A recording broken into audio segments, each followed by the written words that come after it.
Well, welcome everyone. I'm Jennes, the Ridgefield Poet Laureate, and I'm really glad you came.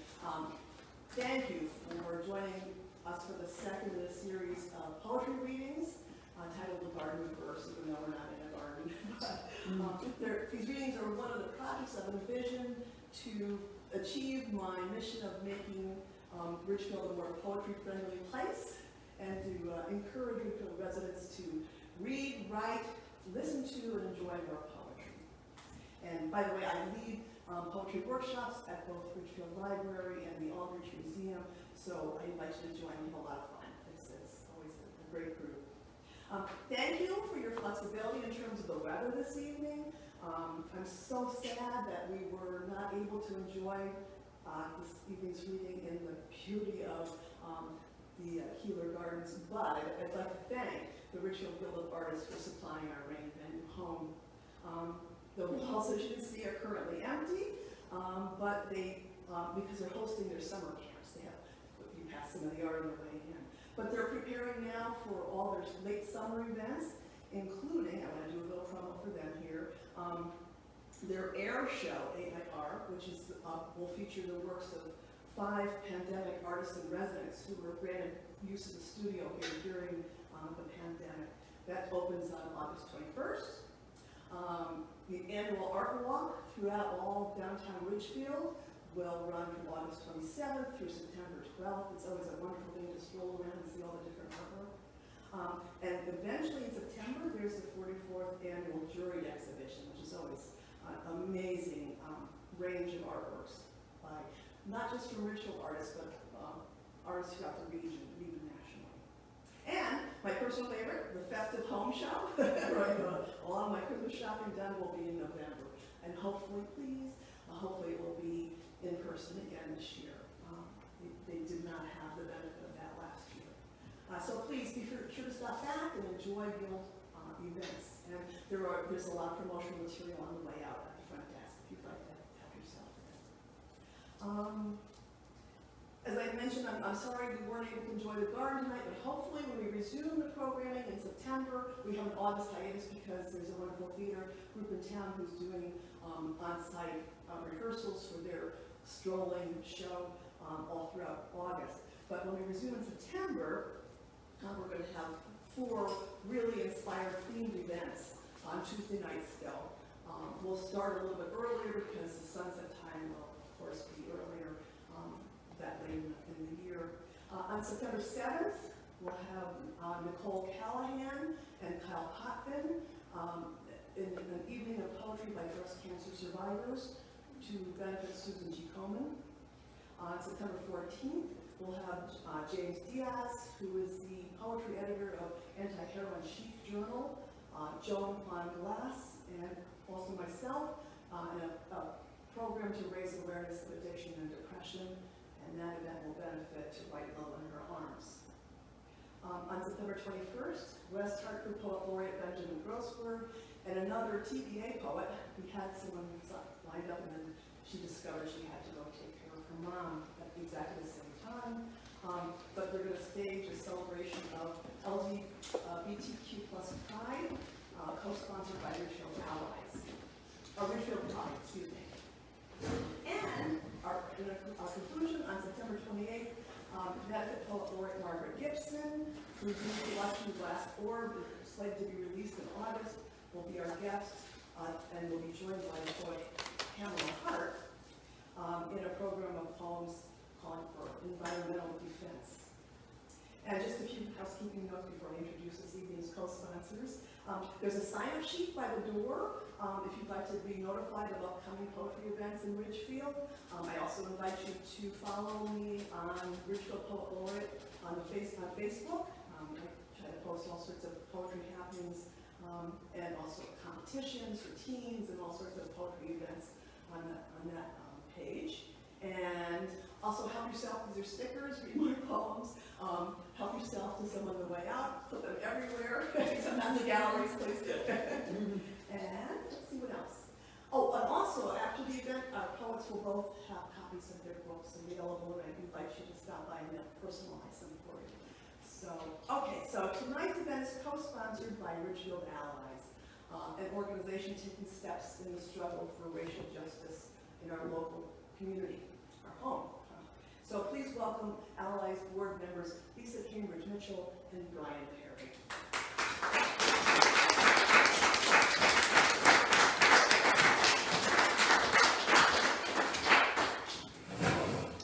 My name is Brian Perry. I'm Lisa Cambridge Mitchell. And we're here tonight on behalf of Ridgefield Allies. We're a community-based social justice organization in Ridgefield. And our goal is to educate, inspire, and make change where it counts right here at home. When we were asked to co-host this event with the amazing Bar Jennes, we jumped at the chance because we believe there's a deep connection between the worlds of poetry and social justice. Throughout our history, artists and activists have used poetry as a way to tell the truths that are hard to hear, to process the pain of what has happened and what still happens, and to embody the hope that change is possible, that we can do that. Poetry accesses depths of the spirit by connecting us with parts of us for which there are no words. And suddenly you feel seen, you feel heard, you share intoxicating joy or crushing pain. Through that, life's magic is laid bare through magnificent words. So whether you are drawn to Maya Angelou, Langston Hughes, or you prefer Most Def or Common, the power of the written word and its ability to transform us is undeniable. That is why we are so excited to join you all tonight in hearing from two powerful voices in the world of poetry. Marilyn and Frederick-Douglass, thank you for sharing your words with us. And if you're interested in learning more on how to be an effective ally, please head to our website. It's ridgefieldallies.org to sign up for our mailing list. And we have many upcoming events planned, and we'd love if you would join us. We are part of the community. We all live here, and we all love living here. And we just think we can do better. And we will. So thank you very much. And enjoy the acoustics of this perfect spot. It's so easy. Thank you, everyone. Thank you.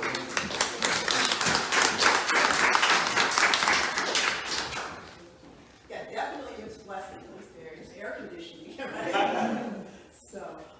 So tonight's first poet, Frederick-Douglass Knowles II, is the inaugural poet laureate of the city of Hartford. Frederick-Douglass is an educator and an activist, and he's fervent about achieving community augmentation through the literary arts. He has been selected as a finalist for the New England Association of Teachers of English Poet of the Year Award, and his work has been nominated for a Pushcart Prize, very prestigious. He's a recipient of the Nutmeg Poetry Award, and was named a 2020 Connecticut Office of the Arts Fellow in Artistic Excellence for Poetry / Creative Nonfiction. He's the author of Black Rose City, of which we have many copies at the table for the event, and he's also a professor of English at Three Rivers Community College in Norwich, Connecticut. So please join me in welcoming Frederick-Douglass Knowles II.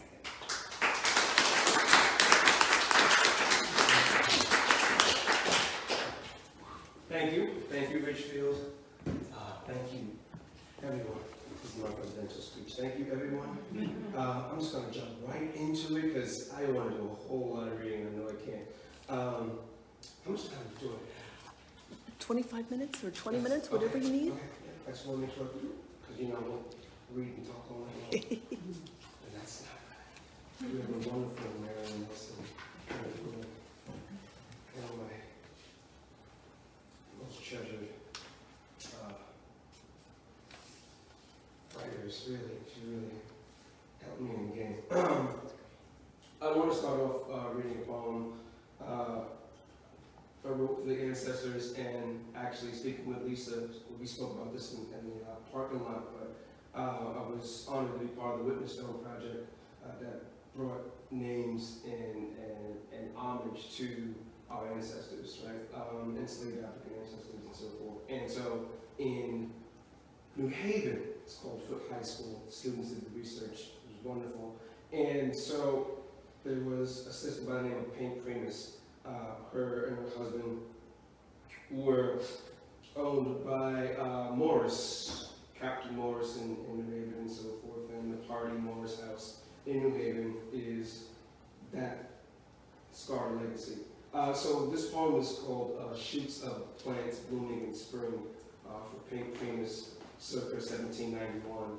And Morris was involved in the molasses trade for rum, which Connecticut was the hugest port, the biggest port to transport your molasses and, send it over to, was it France for rum when I did the triangle? I think so.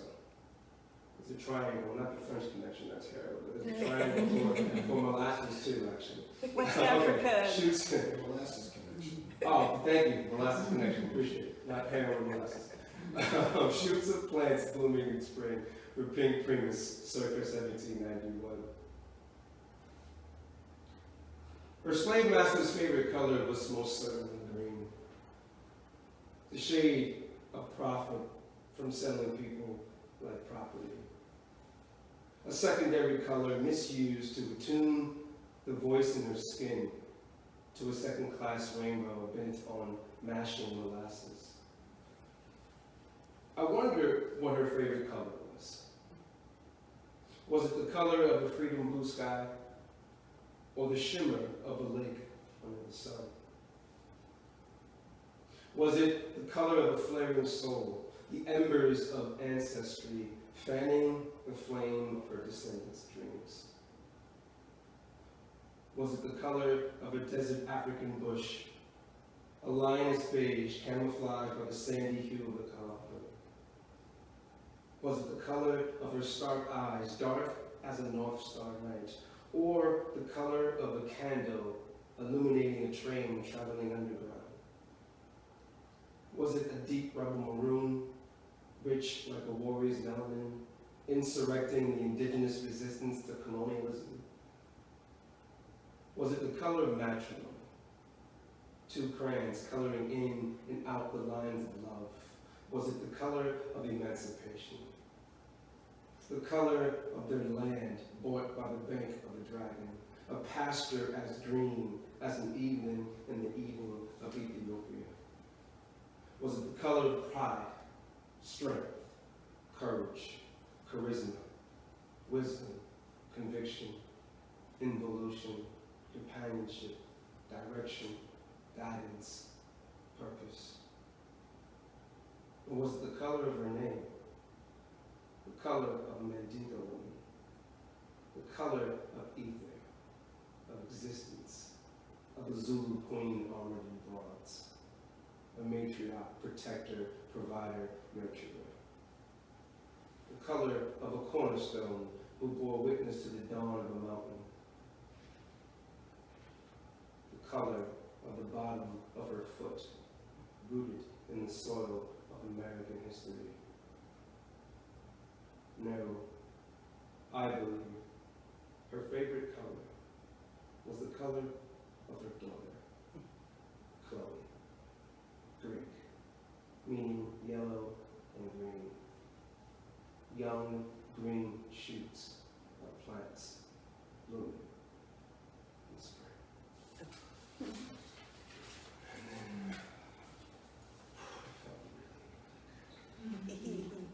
And then I'm going to read this one for my granddaughter when I saw her sonogram.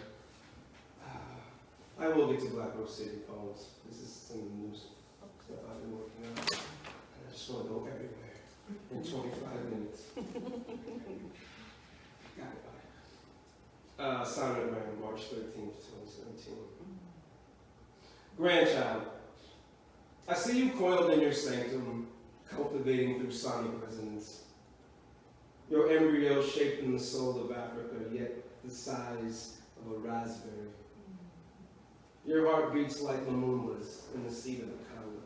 Your mind bathes in a river of Malian wisdom settling under the suns in Timbuktu. Your sacral rests on a Praetorian throne. Cape Verde, your pineal crown. Ethiopia, your Eden. Love, your kingdom. What do you dream? Your mother is beautiful. Born from this lineage we will lead to. Your father maturates into manhood. You will help him with this.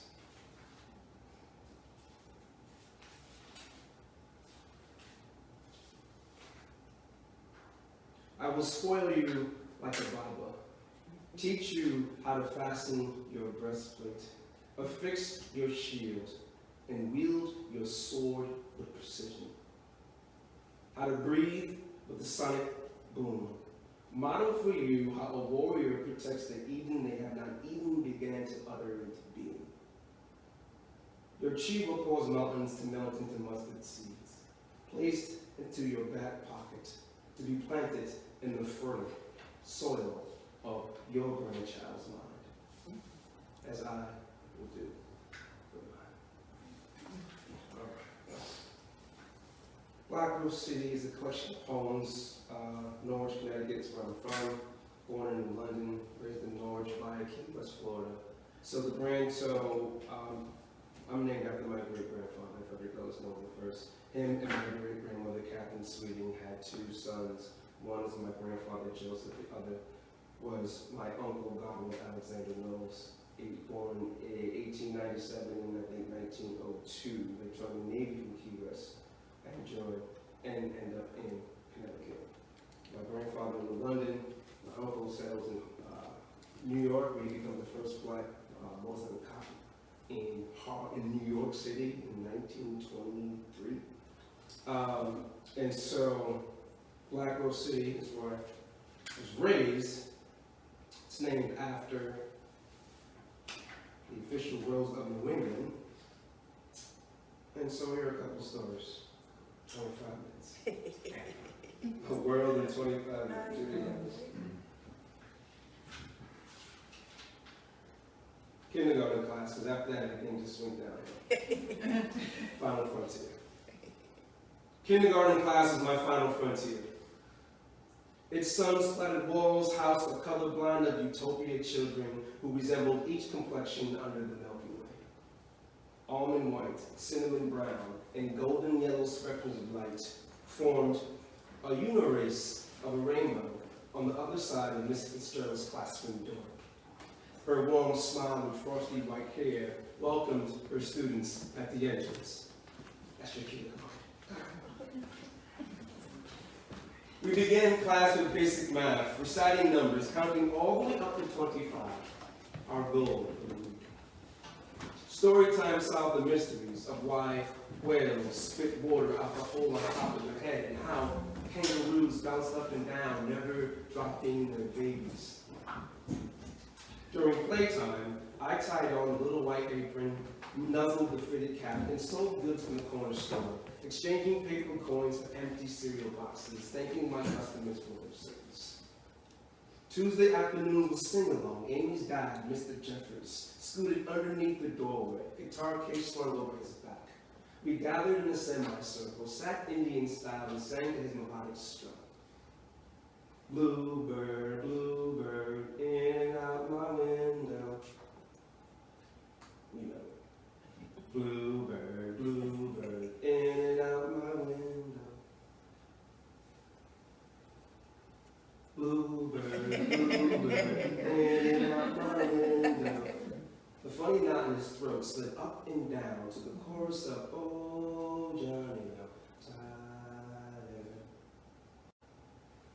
I never grew tired of the bluebirds, but the other side of Miss Fitzgerald's classroom door didn't believe cinnamon, didn't believe in rainbows.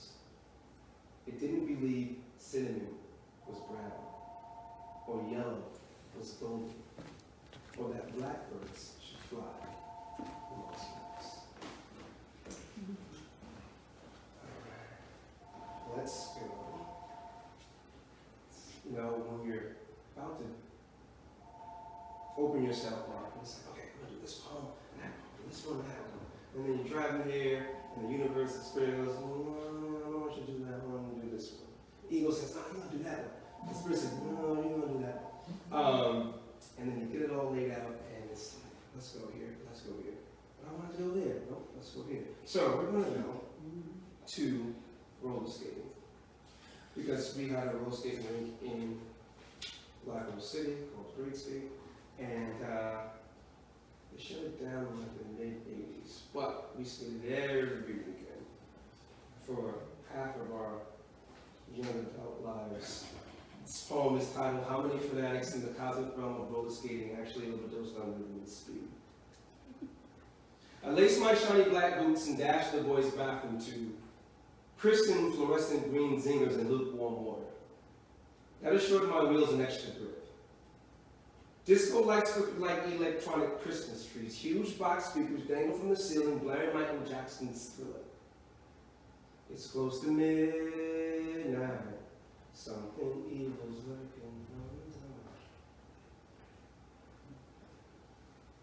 Under the moonlight, Vincent Price hypnotizes ambitious roller boogies with the funk of 40,000 years. Saturday nights belong to the skate gods. We obedient zealots circling the shrine. My man Wilbur rolled in reverse, sporting blue dickies and a white crisp polo tee and embroidered skate guard, though we never benched anybody for speeding. Philip Marshall owned the only pair of triple jump bar skates ever seen in the roads, shiny crisp blades, reflecting psychedelic hues of turquoise, green, and gold that mesmerized white girls as they floated past waving blonde locks of the lawn. Pete fancied an old wheel for a toe stop, but cool the way he cut his ankles to a screeching plump of his frame. An exhilarated Shanice offered me $5 for a blind couple skate. I did the math. 2 slices of pizza, a Coke and chips for 2 songs, deal.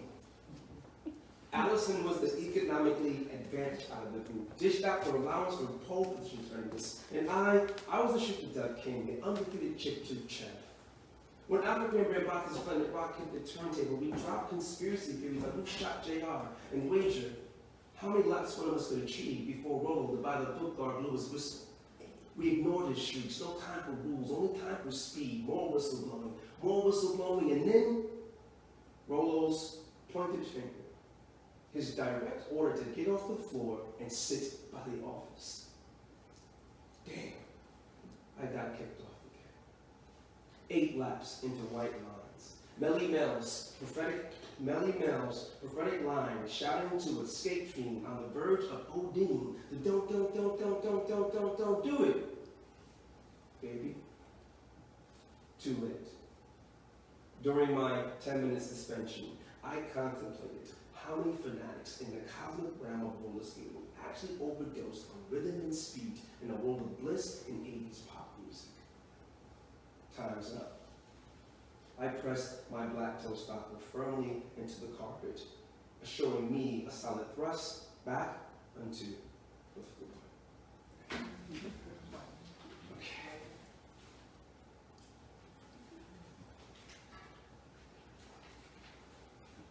I'd like to thank all of you for being here. I'd like to thank the universe for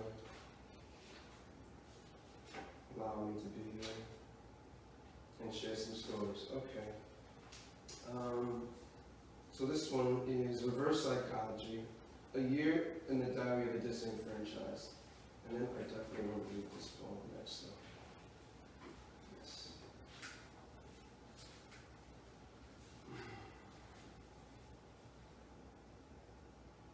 Journal entry 19. The billboard says, dogs spread love, not COVID. The CDC disagrees. A tiger can catch the virus while the clown's in town. Admission is free, as long as you stand 6 feet apart, cover your mouth, wash your hands, don't touch your face, quarantine for 2 weeks, make an appointment for a test, get a doctor's note beforehand, stand 3 feet apart or maybe 9, wear an N95 mask, sanitize your hands, use any face covering, get a shot, another shot, not the Johnson & Johnson. Vaccinate blood clots get reinfected. Wash your hands. It doesn't spread on the surface anymore. Quarantine for 10 days. Make it a year. Wear a mask. Take it off. Put it back on after a sip. Open restaurants. Close the clubs. Buy a drink but order food first. A shot for a shot. Close the border. Let England through. Blame it on Kung Flu. Karate chop Asians because it came from a bat or a lab or an animal eaten by a bat outside a Chinese lab. Theorize the facts, broadcast the death toll and don't. Open the border, treat unemployment like welfare, deny accountability, monitor symptoms, asymptomatic, distrust family, doubt neighbors, underappreciate essential workers, volunteer status, rig the election, suppress the vote, pout about the presidency, be patriotic, storm the Capitol, kill a cop, and expect clemency. Journal entry 187.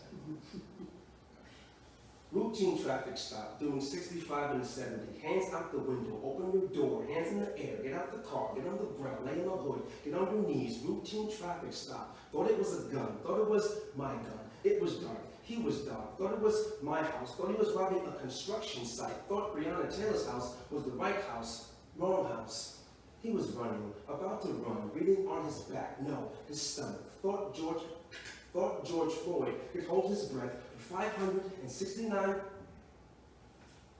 seconds. He was high, sold cigarettes, had a legal firearm in the glove compartment. Thought his dark complexion made him guilty. If Chauvin was found innocent, the fire inside the marginalized would have burned. Like Watts, Newark, Chicago, Baltimore, Detroit, Oakland, Milwaukee, Cincinnati, Philly, Miami, Kansas City, Pittsburgh, Harlem, D.C. Thought we dangle from your revolving rope while you reload. Thought Sandra Bland hung herself. Thought his army uniform was invisible, that Skittles were criminal. Thought it was me. It could have been me. You wanted to be me, but not him. Journal entry 357. AR-15, an innocent crowd, arrested, taken into custody, thought he was thirsty. Gave him some water, an ice pack, a Band-Aid, due process, a GoFundMe, renewed NRA card, a mental health worker, an alibi, empathy on the 8 o'clock news, gave him a Coke, a cigarette, a bag of Skittles, thought he was innocent till proven guilty, murder weapon bloodied in hand. A confused, lonely, depressed, bullied, misguided, opioid adolescent sex addict sentenced to rehabilitation. A favorite failure of a forefather whose grandfather bombed church-filled black babies blatantly, chose inhumanity, pled insanity, then placed his hand on the good book before a jury of his peers, hung themselves. Journal entry 360. Pathology of oppression. Psychological, Freudian, philosophical weapon aimed at our id. A superego suffocating cape grounded into kryptonite coffee. Stimulus checks keep us in check. The economy ain't economical yet. Cognition in the cog, London lost in a fog. 225 million jobs. Karl Marx with an X. The Great Depression, trying to stop, drop the anthem of the proletariat. It's dark and hell is hot from our interpretive dreams of sour cream, pasteurized while counting sheep, sipping milk and honey, in the land of the free. Medicare ventilating our last breath till death do us part. And let's take about 5 minutes.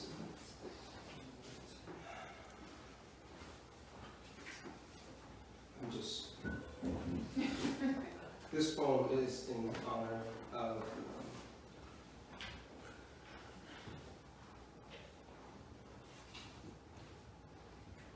a great woman. And it's titled Butt Heads by Marilyn. Oh. I hope you weren't going to read this one today. No, I wasn't. Okay. Thank you, though. It's Waking Up to Earth, a collection of poetry, Connecticut poets in time of global climate crisis. And I had the honor to be in this book with Marilyn, and it was edited by our current Connecticut poet, Laureate B. And so, yeah, I'm going to read 2 poems out of there. And this one's called Buttheads. I know everyone does what we should do to breathe life back into our Mother Earth. But it's probably too late anyway to stop this runaway locomotive.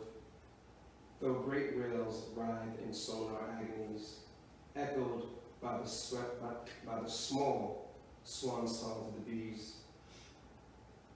I know what human people have to do to keep the Earth's other people's cycles of birth, food, reproduction, food, and death from stopping cold.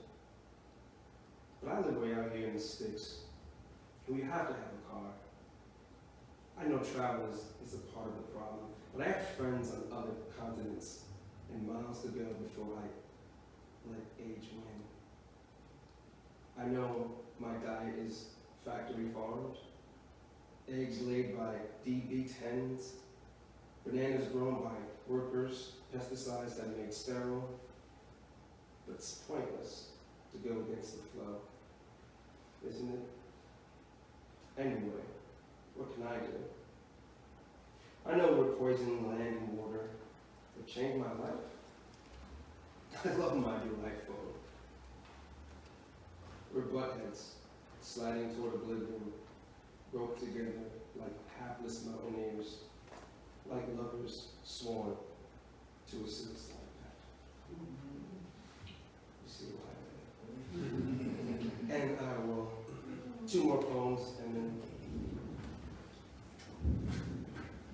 Yes, victory.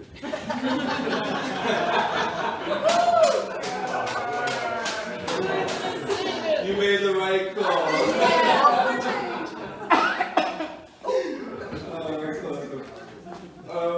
Okay. So I'll do one more poem out of here, and I'll finish with Black Rose City. So I'm working on a new manuscript titled Sinking in Moonlight Alone, and I'm at 92% done. And so this poem is titled Olio on the Moonlight. And, Olio, of course, was a minstrel show back in the 1800s and so forth, and to the early 1900s.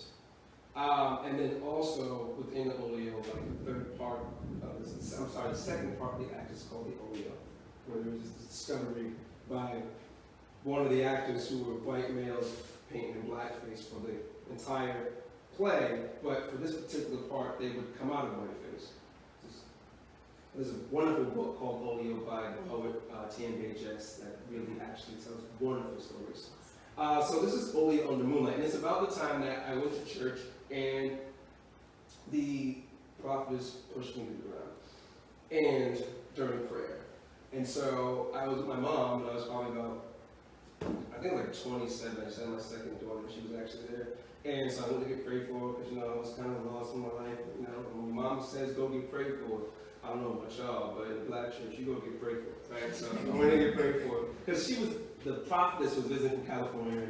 Anyway, so I'm up there, and she pushed me.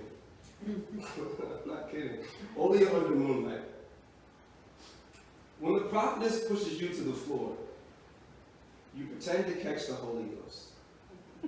Shimmy your shoulders, Bessie sniff the blues from your hips. Mumble praise Jesus with the conflux of heathens falling faint from an entertainer's touch. An 11th commandment grounds your mother's inflection. Go and get prayed for. The twiddle and the curve of your quiet arm tickling her father's fur.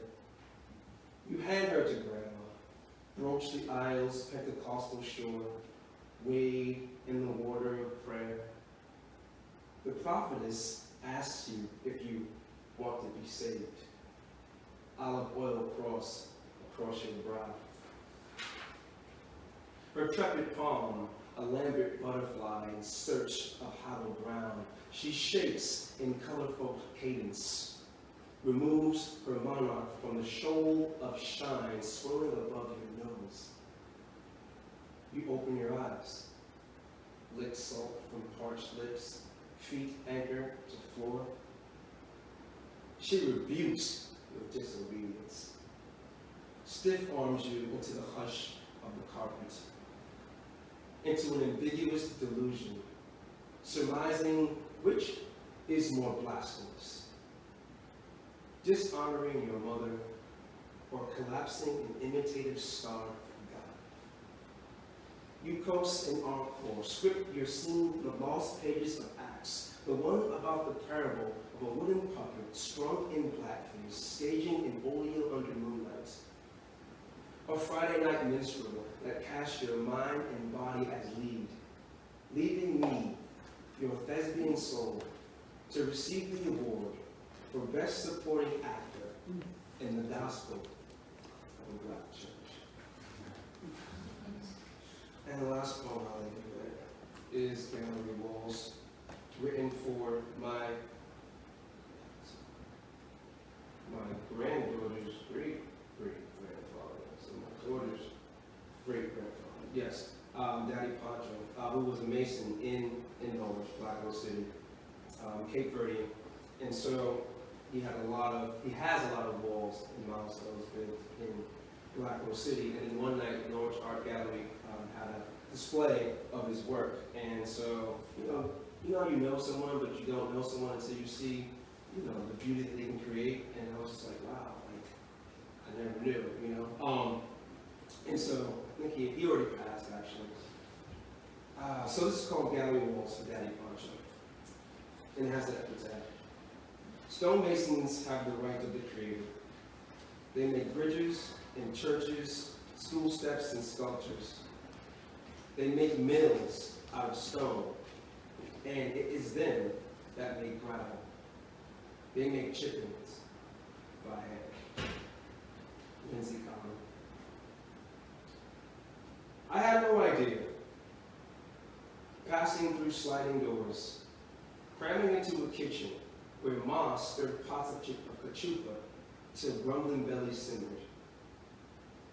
No idea when I turned the corner past the front room where photogenic smiles from the aisles of African ancestry coated post-colonial walls. No clue as I approached the TV room, your swollen feet bathed in ecstasy.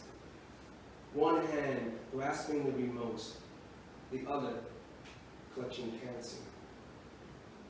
I was mooned before sunbeams formed pink warning clouds. Prelusive grass blades shook dewdrops into mist. That your pallid hands piled bluestone into perfection. Oblivious I was, how you gazed at fieldstones, visualizing the opus. I was unaware that even in your sickest moments, a stubborn poncho would declare, I'm going to work tomorrow. Running work sites from your boot truck, clinging Briar Hill Road. I was injudicious until your purpose adorned gallery walls. Them walls spoke conviction on how your walls stand mightier than Jericho's, withstanding trumpet blasts, humbling for no one, paying homage to ancestors who built colossals to keep the Portuguese astray. I had no idea how great of a man you were until I saw you, still, hard as granite. Thank you.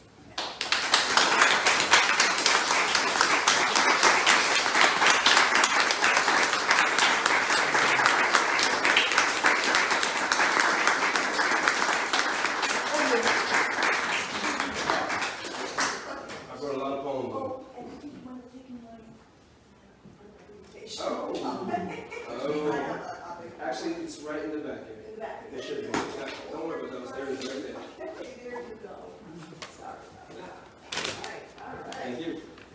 Oh, thank you so much. I love the poem for your granddaughter. Just beautiful. And don't forget, we do have copies of Black Rose City available on the table, and I'm sure Frederick-Douglass will be happy to sign one for you. Absolutely. And also, lots of new people came in.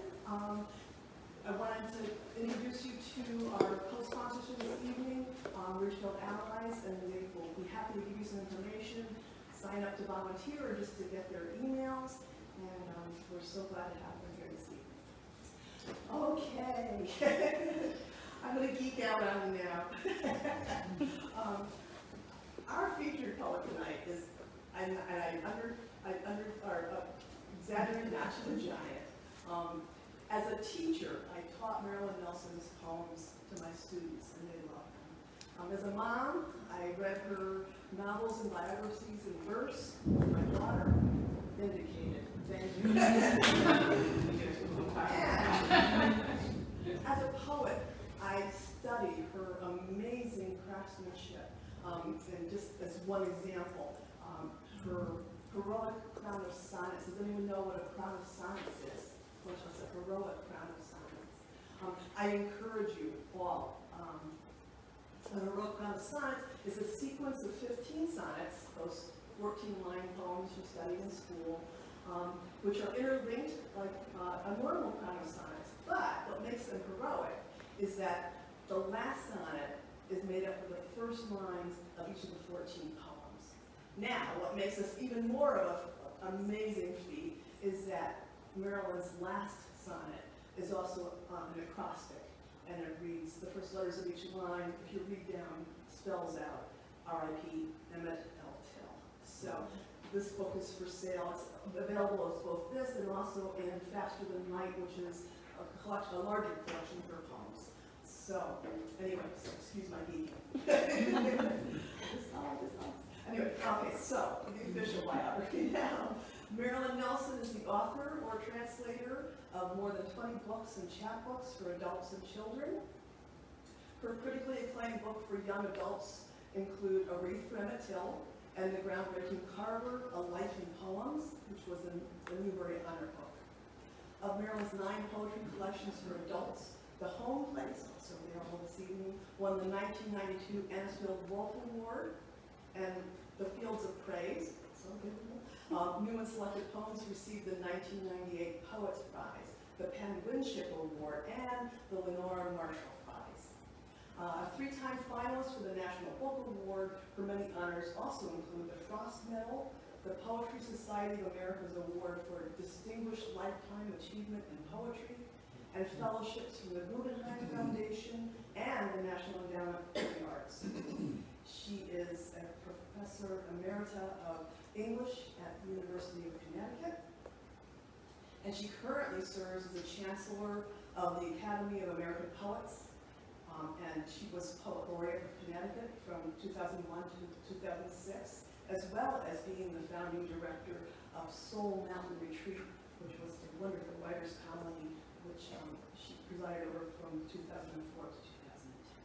So please, please welcome with all your heart and soul, Marilyn Nelson.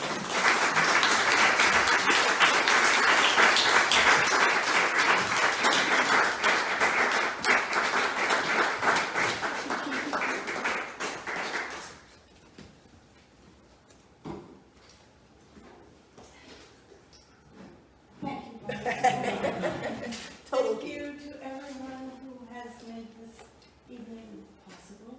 Thanks for reading in solidarity. Let me just put my watch in a place where I can see it. Go as long as you want, Marilyn, please. It's easy for everyone. I brought only new poems, but if I get too embarrassed to read only new poems, I might resort to reading the books over there that I'm probably more comfortable with. Let's see. Frederick-Douglass read a poem from the Witness Stones project, and I don't know where it started. I don't know if there is a Witness Stones project here in Ridgefield or... Okay, I don't think so. Okay.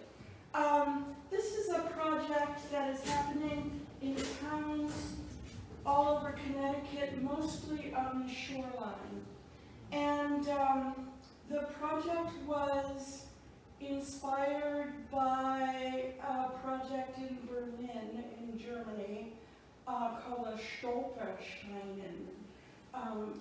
These are stones, paving stones put in streets in Berlin that are engraved with the names and birth and death dates and places where people, these individuals named in the stones, died in concentration camps during the Third Reich.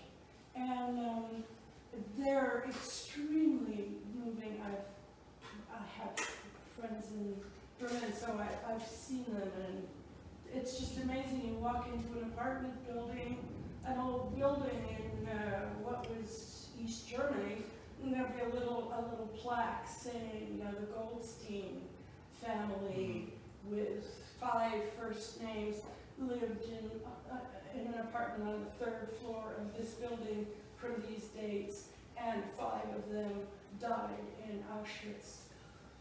So this is happening in our state.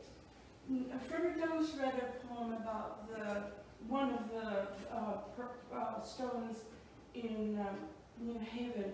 And I'm going to read some poems about the Witness Stones project in Old Lyme. I was asked to write some poems about the formerly enslaved people of Old Lyme because I had written a chapbook of poems about history of the First Congregational Church of Old Lyme, so I had already been steeped in the history of the town. And I invited three friends, three African-American women poets who live in Connecticut to join me on this project. So there were 4 of us translating the lives of these people into poetry. And we worked with a wonderful historian who, her name is Carolyn Wakeman. She taught for many years at UC Berkeley in Chinese history. And then she moved back to her hometown in Connecticut and became interested in local history. And working with her has been a tremendous gift for all of us. The other people on this Witness Stones team are Antoinette Brim Bell, Kate Russian, and Rhonda Ward, all of them very good poets. And what we have done together is sort of an alternate history of this community. Some of the poems have to be short because our historian was limited by what she could find. Then some of them are longer because she found more. Before I read this poem, I'm just going to step away from this to tell you that there was an unveiling of the first of these stones about a month ago. And one of the speakers at the unveiling is a former member of the Connecticut State Legislature. Her name is Pat Phillips. I can't remember her last name. In any case, during her talk, she revealed the fact that the person who started the Witness Stones movement, who is a white, retired middle school history teacher, became interested in this history, the history of slavery. And one of the first couples he researched was, like Frederick's poem, a married couple who were enslaved in Old Lyme in the late 1600s. He became interested in this couple. He saw the names of their children. Then he thought, well, let's see what happened to their children. He found the names of the children's children. Oh, well, let's see what happens next. He followed this family line for 8 generations, discovering when they became landowners in Colchester. They were chicken farmers in Colchester in the late 19th century. Then he discovered that this first couple's grandson fought in the Revolutionary War, and he followed this line to a man who was a Tuskegee Airman, much decorated fighter pilot in the Second World War, and to Pat, his daughter. Pat had known of her family history only the names of her grandparents. And this man presented her with this history. She said it's, especially the Revolutionary War, it makes her an American in a completely different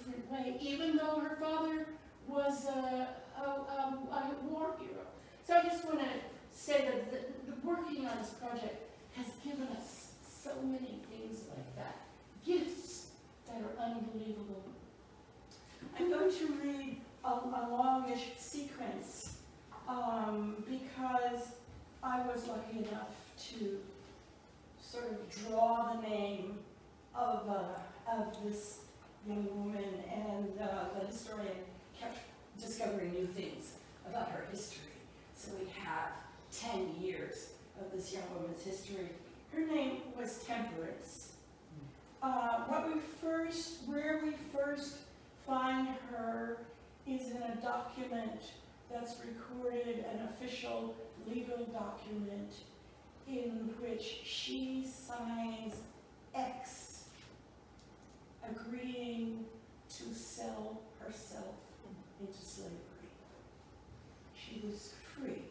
She was a mulatto. She was half African and half native Mohican. Mohicans could not be sold into lifelong slavery at this point. She signed this document in 1726. She was free because she was indigenous.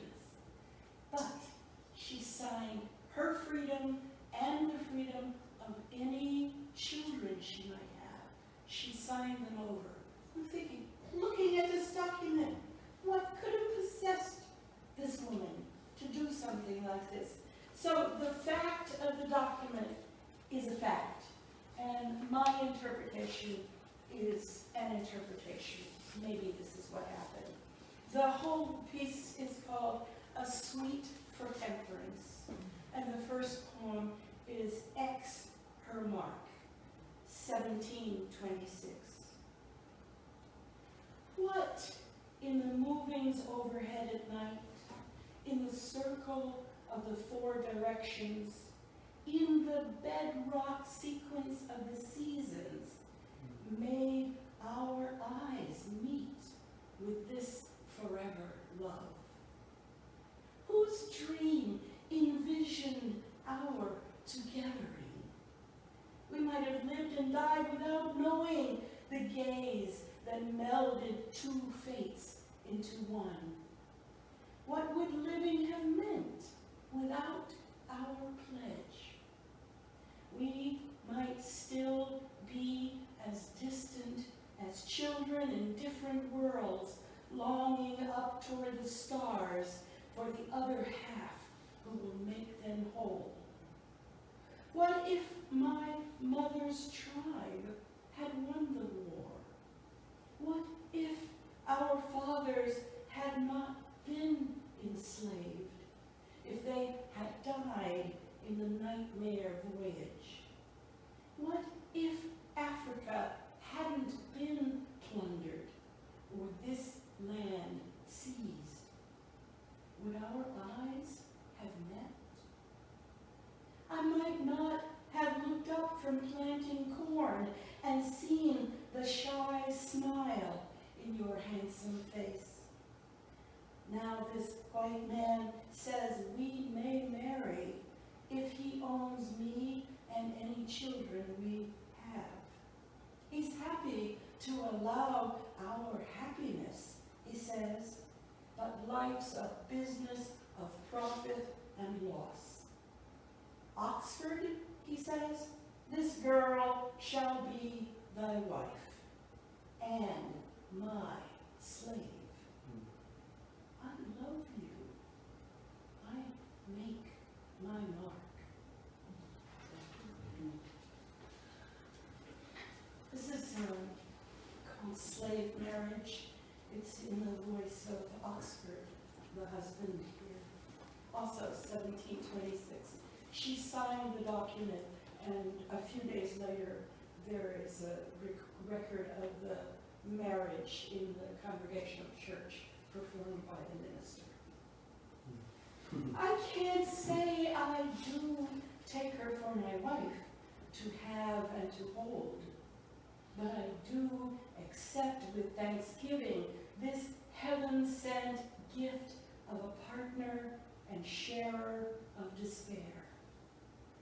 How can I call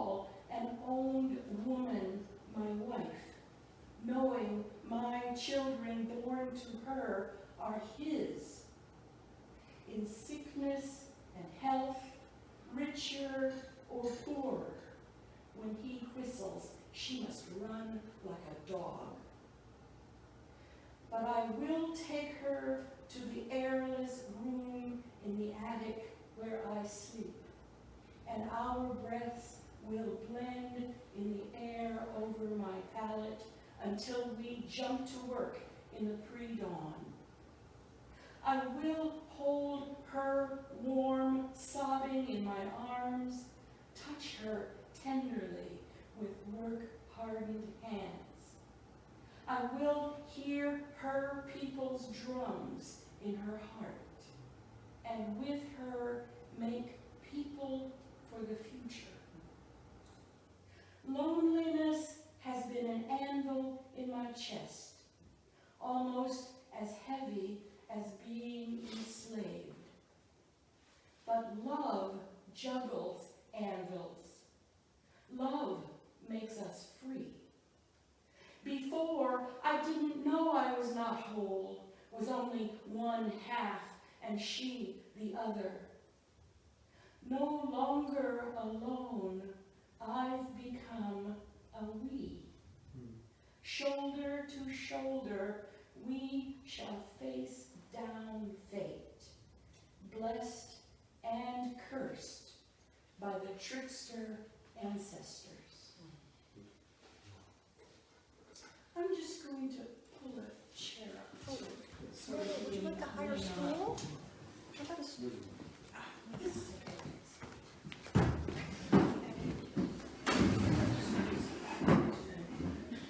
okay, this is number 3 in the Temperance and Oxford saga. This takes place 5 years later after the marriage, in 1731, because the historian discovered this. This is called Faith, Hope, Love. We'd planned for Grace to help me birth the child, but Abaya came so sudden.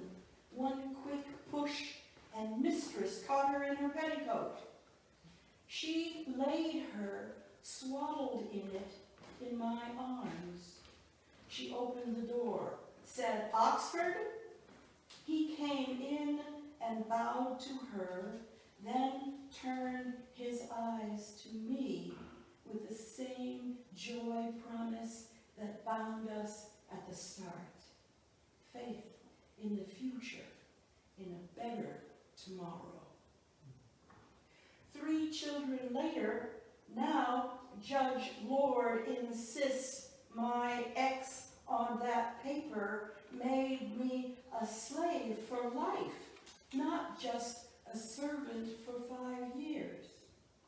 He says all the gentlemen in the room that day clearly explained to me that he would own me and those born to me until death. He says everyone thought I understood. He says our board and keep are my wages. He says I should be grateful now I'm churched. Behind my eyes, a red storm cloud rumbles. Church, always praying about faith, hope, love. Truth is, they believe in the opposite. I think their suffering Jesus would agree, praying don't even make you halfways good. Truth is, they don't know who they're praying to gives me strength to believe in tomorrow.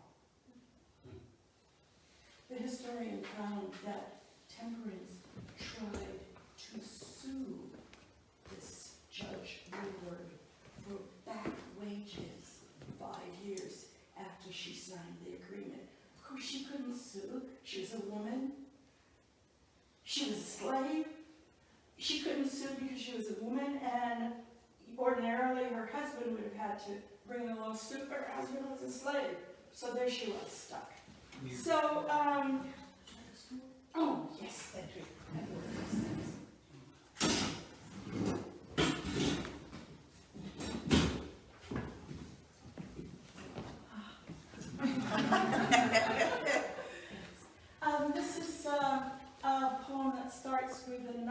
discovery made by our historian. I won't say what it is, you'll get it from the poem, but it began with this new discovery, and I was imagining, this new discovery takes place in 1736, so this is 10 years after her first sighting of her ex.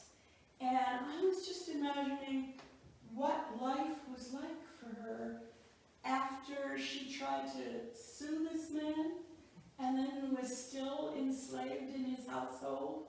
What must have been in her heart and in her eyes during this time when she looked at Judge Lord. So that's a part of the background here. The title of this is Sorrow Food, and there's an epigraph from a Zimbabwean poet, Bessie Head.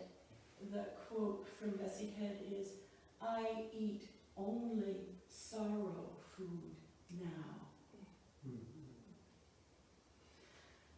Abaya helps me keep house. Zachary and Jordan help their daddy with the outside work, weeding, feeding the chickens. Our children are smart, well-mannered, and obedient, with sweet smiles and mostly clean fingernails. Oxford and I are proud and heartbroken, our miracles surrendered to this world, our children forced to live on sorrow food.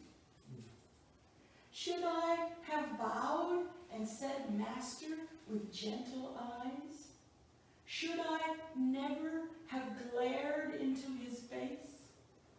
We've shared this household like a family of wolverines and white-tailed deer, the ferocious and the ever-eaten.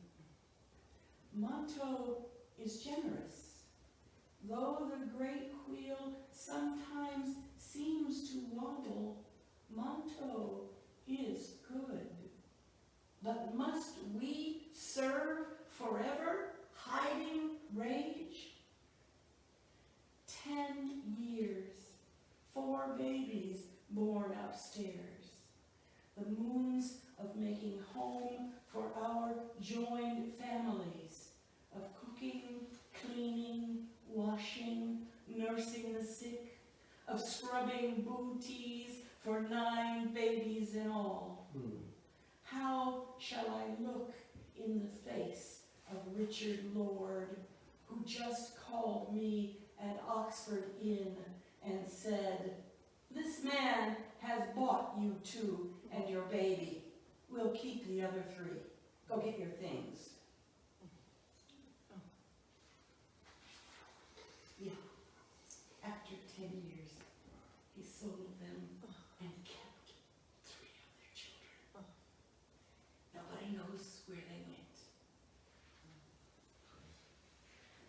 Let's see, I'll read another of these. This has been such an exciting project.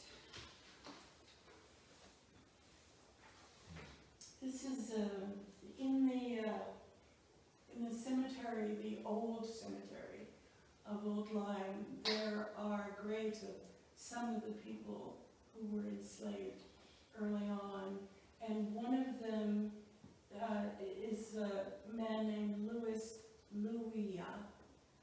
who has a big tombstone.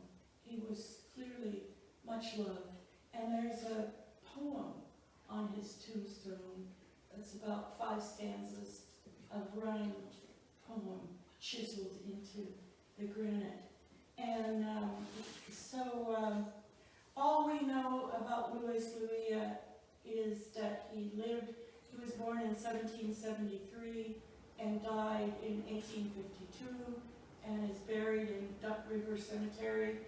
And I just used one couplet from the poem on his tombstone. "Here lies interred beneath this moldering sod an honest man, the noblest work of God. We know this about his life. We know that he could read. And we know that his daughter won first prize in the Congregational Church Bible Bee, memorizing verses. They had the first year they had a Bible Bee. The prize was won by a girl whose parents were both enslaved. So that's the background of this one. This is in her voice. I'm sorry, I'm talking too much. Papa didn't talk much about the past. Birthplace a shrug, parents a shrug.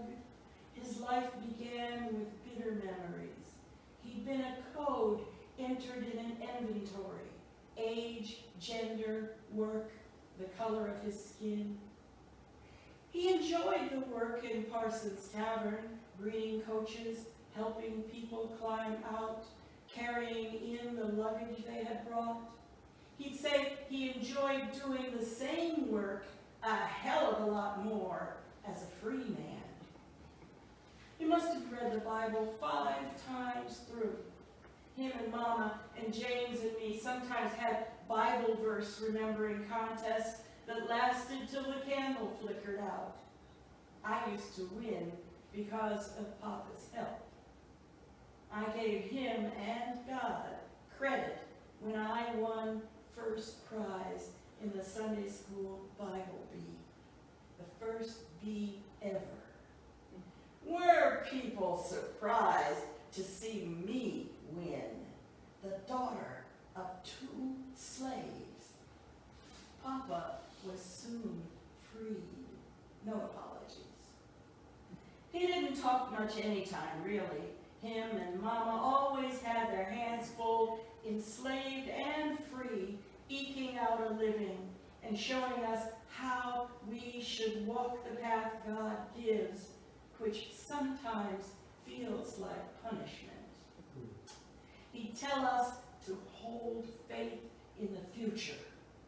Not that it will come, but that it's out there already. The fulfillment of God's word, like buds waiting for their time to flower, filling all air with their long hoped for scent.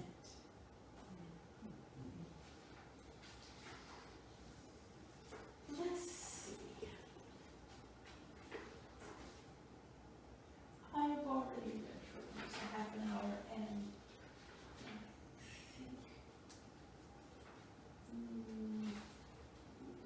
I read one long poem and a couple of poems. My mother was from a town called Boley, Oklahoma, which is increasingly famous because it was one of about, there were several all-black incorporated towns in Oklahoma and Kansas in the days of the Wild West, in the Cowboys and Indians days.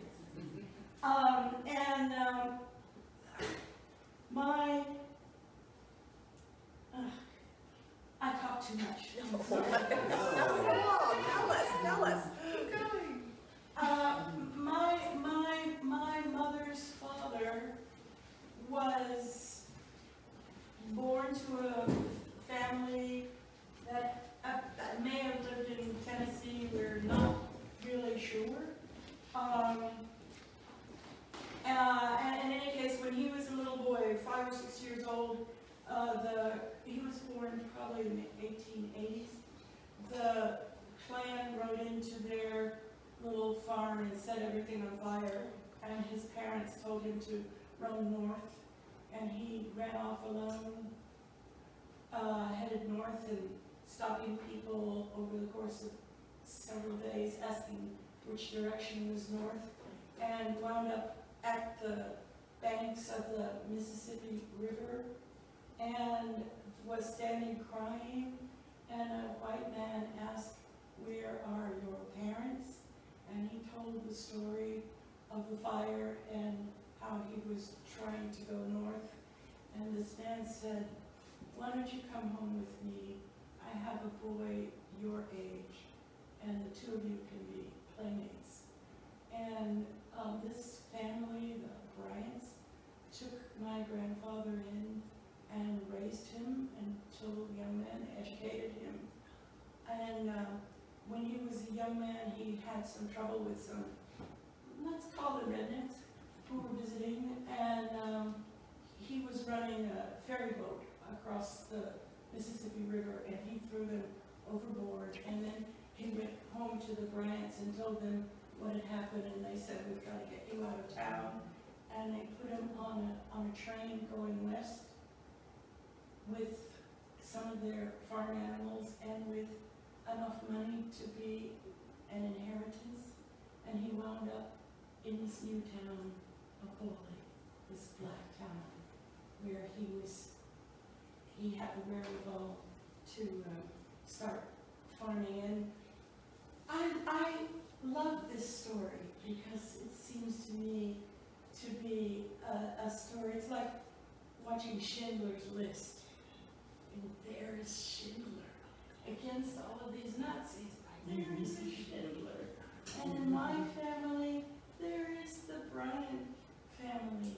This winter during COVID, I was able to find them. So I found the grandson of the boy who was raised with my grandfather. They know this story. They've grown up with the story. And we had a Zoom in March, I think it was, a Zoom meeting, and everybody was crying and saying it feels like we found long lost members of our families. So that's background. That's how my grandfather wound up in Fulton. I just have to tell that story because I think it's an important story. So Boley, though, I guess I only have time to read a couple of these. Boley has, for the last more than 100 years, had a rodeo every summer. The Boley Rodeo is one of the most famous all-black rodeos in the country. And before, just the summer before the virus showed its Godzilla head, my family went to Boley to the rodeo. And I wrote a sequence of poems about the events in the rodeo. And I'll just read a couple of them. The first event, the first actual event in the rodeo is called mutton busting. And it's big fat sheep running out, and there are little kids like maybe 5 years old, 4 years old, holding onto these sheep. And they have to make it across the arena, holding onto a sheep. It is. The rodeo is such a wonderful thing. So this is mutton busting. In the cluster of 5-year-old contenders wearing life jackets and bicycle helmets, paper numbers safety pinned to their backs, you line up one by one for a turn to hang on tight with your legs squeezed at the sheep's broad middle, fingers holding handfuls of deep, warm wool as the sheep destiny presents runs you out to cheering applause.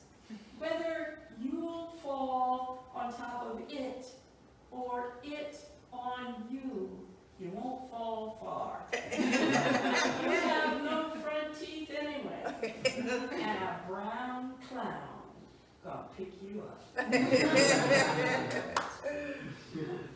This is called saddle bronc riding. Can I read for another Keep going, please. 4 minutes? Absolutely, please. Yeah. Thank you. Okay, saddle bronc riding. It's not the leather riding gloves, and it's not the fringed buckskin chaps, not the worn-in and dusty boots, not the spurs' blunted silver stars, not the 10X wide-brimmed straw hat, both winged helmet and regal crown. It's not clothes that make the cowboy. It's something behind a bronzed face in the level gaze from dark eyes. And of course, it's heart that puts you, the reins in one hand and one hand free, waving with the horse's rhythm, your heels spurring from neck to flank on this bronc called America. The only event limited to women is barrel racing, which is the obstacle course at high speed around barrels.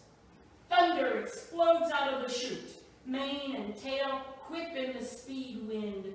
Agile hooves pound a swift tempo, circling around the first barrel.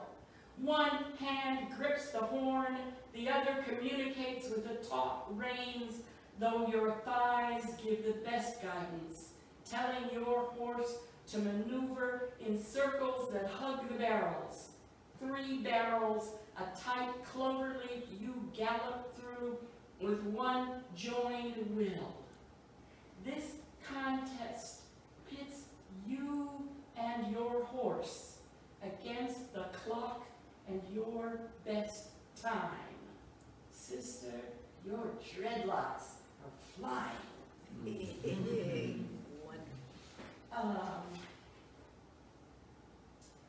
Let's see, I just read the last one. The last and climactic event is the bull riding. And I discovered there is a Boley bull. Boley is known for breeding really ferocious bulls for rodeos. So, okay, bull riding. Oh, also you have to try to stay on the back of the bull for 8 seconds. Okay. Boley bulls are bred for bucking, bred to be mean, to be bad boys. They teach you to sit strong, hold on, and with one hand reach for the sky. After riding a Boley bull, a cowboy thinks, hell, I've been there. I've held the bull rope, raked my spurs, while that bad boy tried to kill me. A ton of Brahma seeing red gives you a whole new perspective. Who you think you're talking to, fearlessness. You've seen the bull's eye. You know you can't die more than once. You've lived through 8 Mississippis. Wow. I think I should probably not keep you any longer. Thank you for your...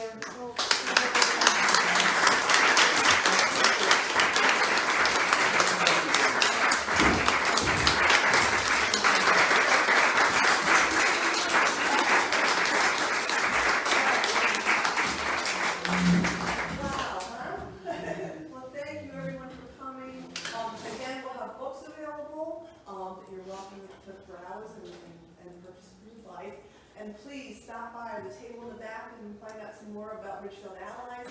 By the way, you can also like them on Facebook. They have daily postings that are so informative.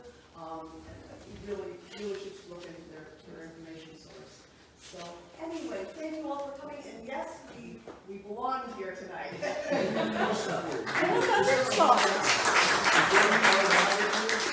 Could we entertain some question and Would you like answer? to do some? Oh, sure, absolutely. Yeah, absolutely. Who has a question? How do I guess? Can you just kind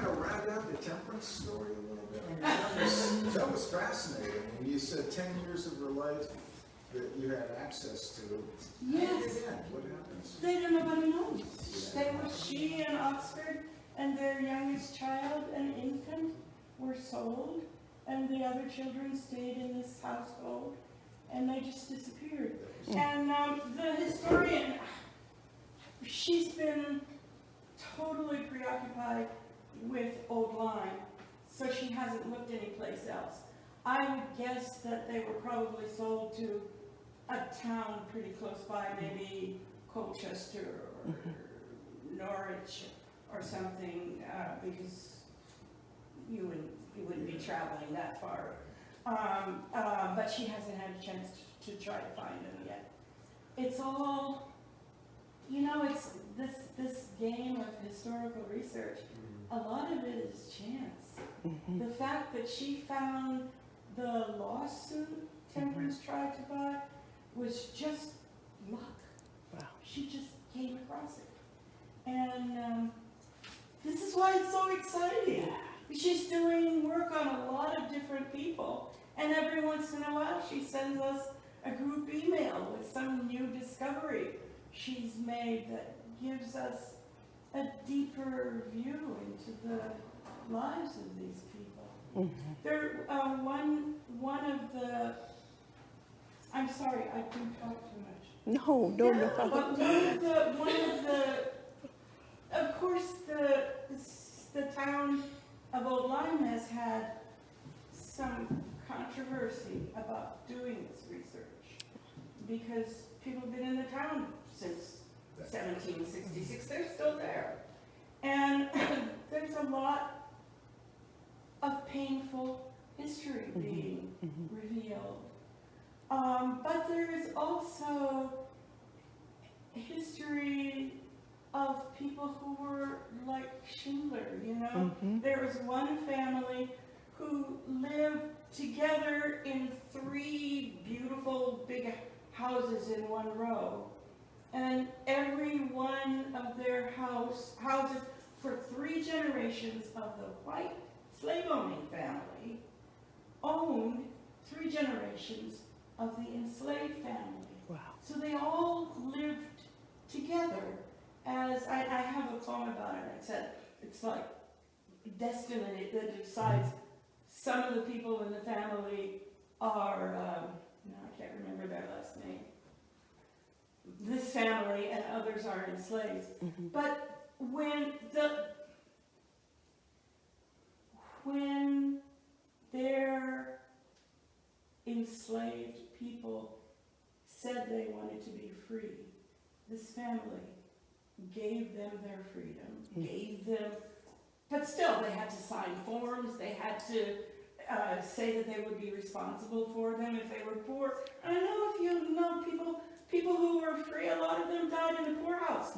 A lot of them, you would be riding your carriage along the road and you would see dead people who had starved. Right. There was how are they supposed to live?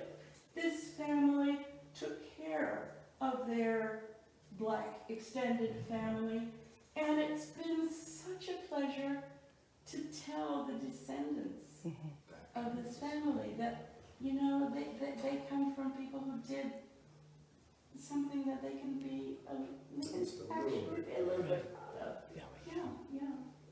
Sorry. Oh, no, wonderful. Thank you. Yeah. What was the most shocking thing that you came across?